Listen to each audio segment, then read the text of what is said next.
are listening to the Persistence Mastery Podcast to give your communication skills the clarity edge with your host, Paul Leon.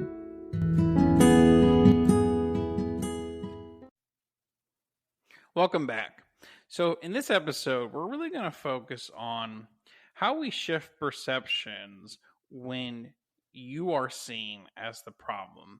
And a lot of the time, the good news is, if this is something you're mentally struggling with, I'm going to give you a quote from somebody by the name of Dr. Robert Rome, who's got a pretty good podcast. And I was actually introduced to him a long time ago when I was in my early 20s.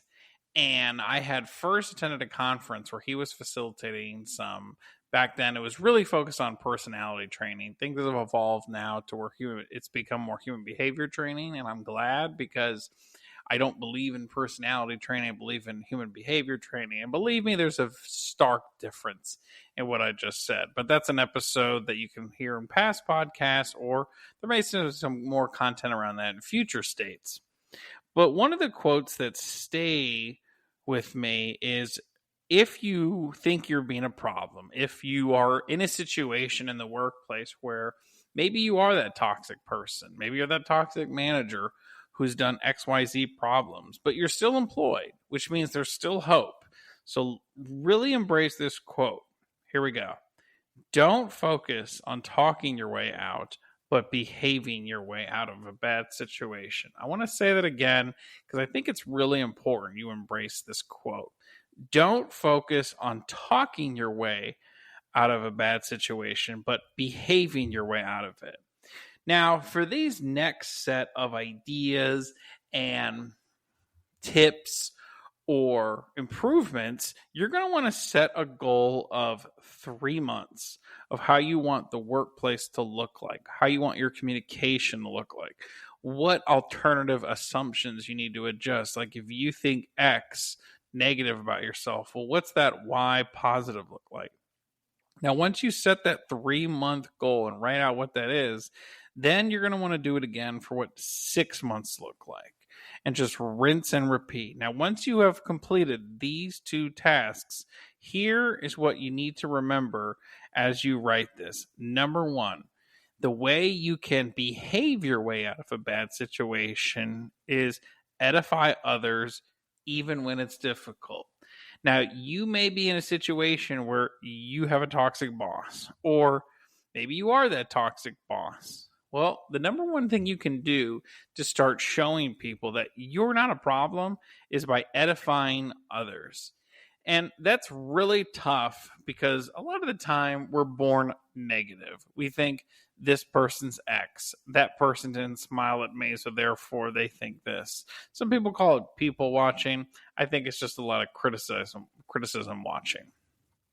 The second thing you want to do is don't communicate criticisms around your peers and others. Communicate, if you have to, frustrations. This is a big one. And it's something that I've been working through even at a certain period of my life, where I don't think I've ever been in a situation where I've been considered the problem, thank goodness.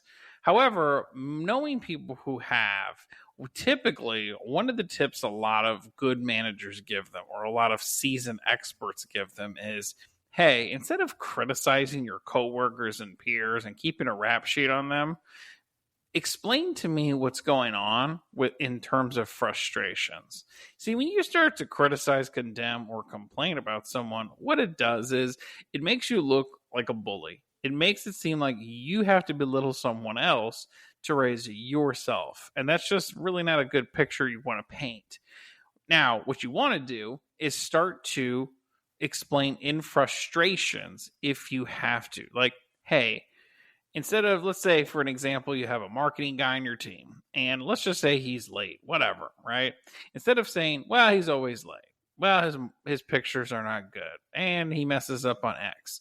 Simply want to explain, it's like, hey, I've noticed these challenges, and I'm kind of frustrated with them because we have a deadline. And when we don't meet that deadline, it really hurts me with the team and our leadership. Can you help me relieve my frustration by changing X? And when you start to do that, what happens is You're not criticizing someone, but you are letting them know where you're at emotionally. And when you can own your emotions, you can own the relationship and messaging a lot better. And this next point is about take responsibility even when it's not your fault.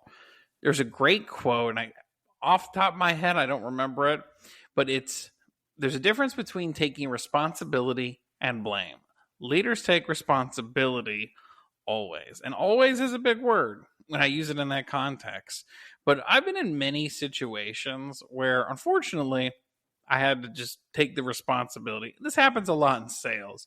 When I was at Verizon, sometimes, in fact, a lot of the time, we would have a customer who would call, and it would typically be someone else who did something wrong or unethical. And when that happened, and I got a lot of those calls and I got a lot of those interactions, the first thing I'd always start with is, hey, I take full responsibility for what has happened to you here at the company. And I just want to let you know, here's what we're going to try to do today to make these improvements and change your perspective.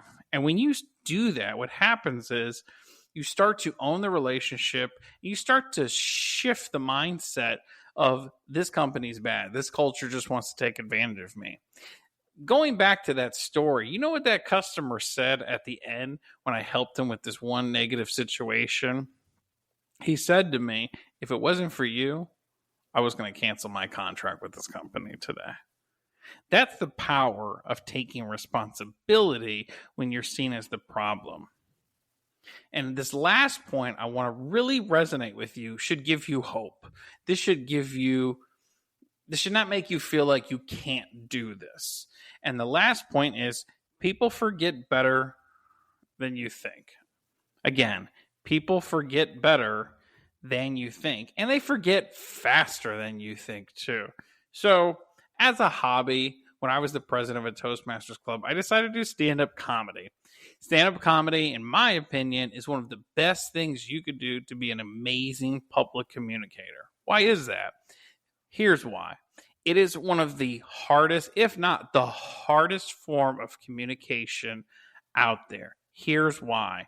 Typically, in corporate training, sales training, whatever, you're selling ideas. That's what you're doing. Well, the hardest idea to sell is the most subjective comment in the world, and that's comedy. So when you're able to sell a room on why something is funny when it really should not be, that gives you so much transferable skills to when you're able to do sales training, customer service training, etc. And how does this cement into that final point on people forget faster than you think? As somebody who has bombed a lot, because that comes with the nature of the beast when you do stand-up comedy, one of the things that really stayed with me from a guy, Tommy O'Neill, who helped me out in the beginning, said, you want to get better, get back up, and then get back to the mic as quickly as you can. And he didn't say this, but after 30, 60 days of doing stand-up, I noticed that a lot of the time, people didn't remember sometimes. They remembered some of my good jokes and personal stories, but eventually they didn't remember. And I remembered re-talking to Tommy O'Neill later, and he was like, that's the beauty of stand-up, that even if you bomb, it's not a big deal, because those just become future fodder for you. But here's the beauty. You get to do it again with a whole new group. That other group's going to forget. So that should give you hope. So again, if you don't get nothing else from this, set that 3-month goal, 6-month goal. Edify others. Take responsibility, even when it's not your fault. And remember this overall. People forget faster than you think. So you have hope here, and behave your way out of this bad situation. Don't try to talk your way out of it.